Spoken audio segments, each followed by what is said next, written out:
Mate, bad, happy, bad, egg, bad, egg, bad, happy, some, does,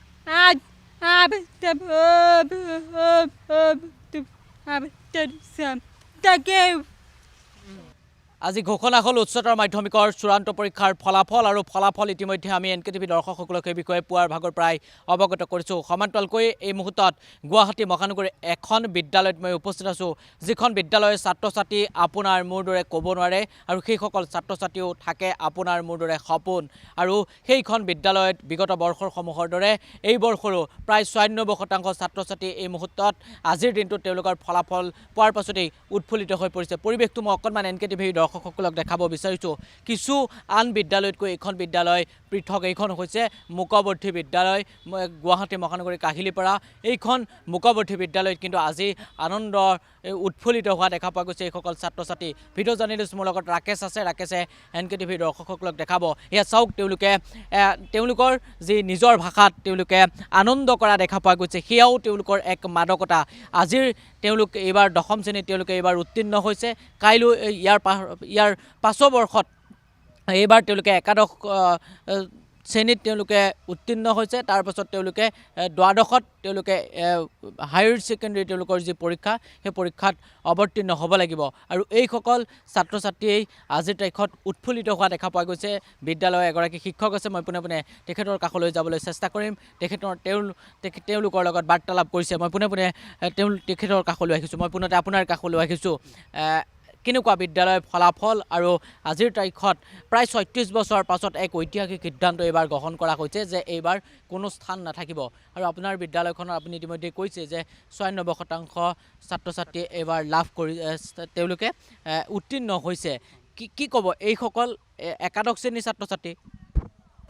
নিশ্চয় উৎফুল্লিত হ'বলগীয়া বিষয় এইটো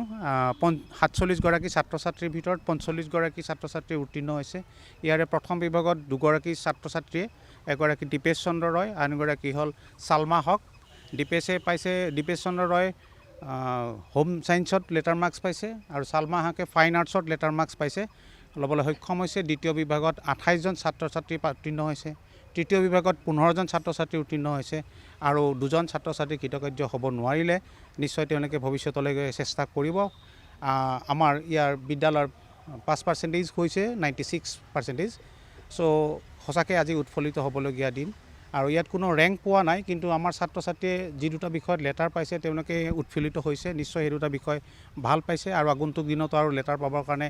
এওঁলোকে কৈছে আৰু এওঁলোক একাদশ শ্ৰেণী বৰ্তমান নহয় ক্লাছ 10 একাদশ শ্ৰেণী এতিয়া নামভৰ্তি হৈছে অহা নাইকিয়া আকৌ দ্বাদশ শ্ৰেণী ইয়াৰ ৰিজাল্ট দিছে এতিয়া একাদশ দ্বাদশ শ্ৰেণীৰ ছাত্ৰ ছাত্ৰী আমাৰ ইয়াত নাই দশম শ্ৰেণীৰ ছাত্ৰ ছাত্ৰী আছে তেওঁলোকে ৰিজাল্টৰ যিটো মাদকতা তেওঁলোকে উপভোগ কৰিছে তেওঁলোকে দেখিছে যে কেনেকুৱা ধৰণৰ ৰিজাল্ট হৈছে আগন্তুক দিনত তেওঁলোকে চেষ্টা কৰিব নিশ্চয় সুনাম কঢ়িয়াই আনিব এই বিদ্যালয়লৈকে আপোনালোকৰ বিদ্যালয়খন কিছু পৃথক তেওঁলোকে কথা ক'ব নাজানে তেওঁলোকে বহু ছাত্ৰ ছাত্ৰীয়ে নুশুনে যথেষ্ট কেনেকৈ ধৰক আপোনালোকে কথাখিনি বুজি পায় আৰু তাৰপাছতো ৯৬% আপোনাৰ বিদ্যালয়খনত ফলাফল ভাল এফালৰ পৰা চাবলৈ গ'লে গৌৰৱৰ কথা হয় এজন শিশু জন্ম হোৱাৰ পিছত তেওঁ কথা ক'ব নোৱাৰে এজন বধুৰেই হওক বা সাধাৰণ ব্যক্তিৰ শিশুৱেই হওক কোনো কথা ক'ব নোৱাৰে তেওঁলোকে মাকৰ লগত যিটো এটা সম্পৰ্ক সৃষ্টি কৰে সাংকেতিক ভাষাৰেই হওক বা তেওঁতো সাংকেতিক ভাষা নাযায় যিখিনি জেষ্টাৰ বা অংগী ভংগীৰ দ্বাৰা যেনেকৈ বুজি ল'ব চেষ্টা কৰে ঠিক আমাৰ শিশুখিনিও সেই অৱস্থাত সেইখিনিলৈকে যায় যেতিয়া তেওঁলোকে কাণেৰে নুশুনে তেতিয়া কথা ক'ব এইকাৰণে নোৱাৰে কাণেৰে নুশুনাৰ কাৰণে তেওঁলোকৰ কোনো শব্দৰ ভাণ্ডাৰ নাই তেওঁলোকে কেনেকৈ প্ৰনাউন্সিয়েশ্যন কৰিব লাগে কেনেকৈ উচ্চাৰণ কৰিব লাগে তাৰ কোনো অভ্যাস নাথাকে চ' সেই নথকাৰ কাৰণে সিহঁত ক'ব নোৱাৰে কিন্তু সেইখিনি যদি আমি আৰ্লি আইডেণ্টিফিকেশ্যন আমি যদি বাছি উলিয়াওঁ জন্মৰ ৯ মাহৰ ভিতৰত যদি আমি সিহঁতক বাছি উলিয়াব পাৰোঁ কথা কোৱাৰ যদি আমি অভ্যাস কৰিব পাৰোঁ আৰু বেলেগ যদি কোনো বাধা নাথাকে নিশ্চয় আমাৰ বধিৰসকলে কিছু অন্ততঃ ক'ব পাৰিব এজনী ছোৱালীয়ে এইমাত্ৰ কৈছে আমাৰ ভাল হৈছে আমি ভাল কৰিম কিন্তু মোৰ নিচিনাকৈ ইমান স্পষ্টভাৱে ক'ব নোৱাৰিলেও অন্ততঃ আপুনি মই বুজি পোৱা ধৰণে ক'ব পাৰিছে চ' এই চেষ্টাটো আমি অব্যাহত কৰিব পাৰিম আৰু এইবিলাক ল'ৰা ছোৱালী হ'ল sensory neural hearing loss maximum ল'ৰা ছোৱালীৰে অন্তঃকৰণত যিখিনি ব্যাঘাত জন্মিছে তাৰ কাৰণে তেওঁলোকে নুশুনে আৰু নুশুনাৰ বিভিন্ন কাৰণো আছে আৰু সেইবিলাকলৈ মই নাযাওঁগৈ আৰু তেওঁলোকে যেতিয়া আমাৰ ইয়াত এডমিশ্যন লৈ 5 বছৰৰ পৰা 6 বছৰৰ ভিতৰত ক শ্ৰেণীত আহে তেতিয়া আমি সিহঁতক অংগী ভংগীৰে আমি তেওঁলোকক আৰু শব্দৰ ওঠৰ লৰচৰৰ ওপৰত লক্ষ্য কৰি পেলাই সিহঁতক দিওঁ সিহঁতে মাত্ৰ নুশুনে 5টা চেঞ্চ অফ অৰ্গেনৰ ভিতৰত এটা অৰ্গেন নুশুনা থাকিলে বাকীকেইটা আমি চেঞ্চ অফ অৰ্গেনে সিহঁতক এনেকুৱা ধৰণে প্ৰস্তুত কৰি তোলোঁ যে তোমালোকে এইটোৰ সাৰথি লৈ পেলাই আগন্তুক জীৱনত তোমালোকে আগবাঢ়ি যাব লাগিব আৰু সেই হিচাপে তেওঁলোকক শিকাই আমি এইটো পৰ্যায়লৈকে লৈ আনো চ' তেওঁলোকে নুশুনাৰ বাহিৰে বাকী সকলোখিনি তেওঁলোকে কৰিব পাৰে ইয়াত কোনো তেওঁলোকৰ বাধা নাই ধন্যবাদ জনাইছোঁ এয়া তেওঁলোকে এনেধৰণেই তেওঁলোকে উৎফুল্লিত হোৱা দেখা পোৱা গৈছে মই অকণমান পৰিৱেশটো দেখাব বিচাৰিছোঁ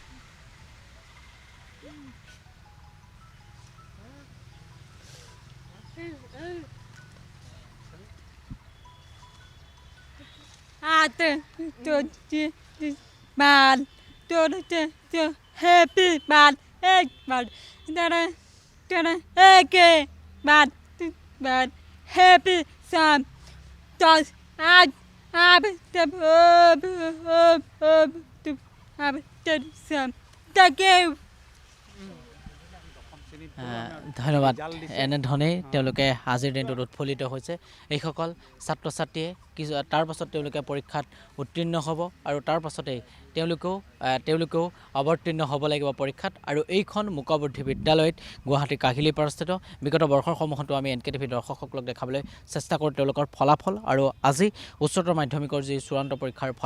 ফলাফল ঘোষণা কৰা হ'ল আৰু ফলাফল ঘোষণা কৰাৰ পাছতেই বিদ্যালয়খনৰ যিসকল ছাত্ৰ ছাত্ৰী উৎফুল্লিত হৈছে অকণমান কিবা এটা ক'ব বিচাৰিছে ধন্যবাদ কাৰণ মোৰ ভাল পৰীক্ষা ভাল 3 পৰীক্ষা ভাল দমম পৰীক্ষা ভাল কৰি ভাল ঘৰ ভাল পৰীক্ষা ভাল আৰু এতিয়া প্ৰথম ভাল ধন্যবাদ জনাইছোঁ এনেধৰণে তেওঁলোকে আমি কৈছোঁৱেই যে আপোনাৰ মোৰ দৰে তেওঁলোকে স্পষ্টকৈ ক'ব নোৱাৰিলেও তেওঁলোকৰো আছে যথেষ্ট মনত দুৰ্বাৰ হেঁপাহ তেওঁলোকৰো আকাশ জিনাৰ মন কিন্তু তেওঁলোকৰ কিছু সৰুৰ পৰাই তেওঁলোকে নোৱাৰে যাৰ পৰিপ্ৰেক্ষিতত তেওঁলোকে মুকবৰ্ধী বিদ্যালয়তেই তেওঁলোকে নামভৰ্তি কৰিবলগীয়া হয় আৰু সেই নামভৰ্তিৰ পাছতেই আজিৰ দিনটোত ফলাফল ঘোষণা কৰা হৈছে আৰু তেওঁলোকে এইখন বিদ্যালয়ৰ পৰাই তেওঁলোকে কমান শ্ৰেণীৰ পৰা তেওঁলোকে দ্বাদশ শ্ৰেণীলৈকে অধ্যয়ন কৰিব পাৰে আৰু আজিৰ দিনটোতেই এইখন বিদ্যালয়ত ফলাফল ঘোষণা হ'ল আৰু 96% ছাত্ৰ ছাত্ৰী উত্তীৰ্ণ হৈছে